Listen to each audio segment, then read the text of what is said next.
বাংলাদেশের এভিয়েশন খাতে আসছে বড় সুখবর।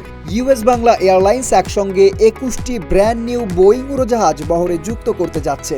এই বহর সম্প্রসারণে বিনিয়োগের পরিমাণ প্রায় 1.11 বিলিয়ন মার্কিন ডলার, বাংলাদেশি মুদ্রায় যার মূল্য প্রায় 14,000 কোটি টাকা। পরিকল্পনা অনুযায়ী 2027 সাল থেকেই নতুন উড়োজাহাজগুলো বহরে যুক্ত করা হবে। ইউএস বাংলা বলছে, এই বিনিয়োগ দেশের এভিয়েশন খাতে নতুন যুগের সূচনা করবে। নতুন বহরের মাধ্যমে ঢাকা, চট্টগ্রাম ও সিলেটকে আঞ্চলিক এভিয়েশন হাব হিসেবে গড়ে তোলার পরিকল্পনা রয়েছে। এসব বিমানবন্দর থেকে দক্ষিণ এশিয়া, দক্ষিণ পূর্ব এশিয়া এবং মধ্যপ্রাচ্যের বিভিন্ন গন্তব্যে ফ্লাইট পরিচালিত হবে।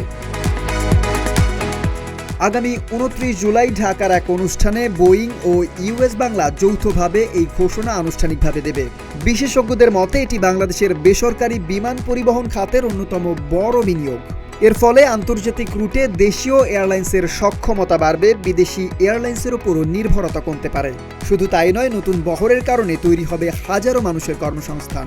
প্রয়োজন হবে নতুন পাইলট, প্রকৌশলী, কেবিন ক্রু ও কারিগরি জনবল। যাত্রী সেবাতেও আসছে বড় পরিবর্তন। নতুন উড়োজাহাজে থাকবে wireless in flight entertainment, in flight wifi এবং আধুনিক প্রিমিয়াম কেবিন সুবিধা। সব মিলিয়ে ইউএস বাংলার এই উদ্যোগকে বাংলাদেশের এভিয়েশন খাতের একটি বড় মাইলফলক হিসেবে দেখছে সংশ্লিষ্টরা। কামরান তুষার, ডেস্ক রিপোর্ট, ঢাকা পোস্ট।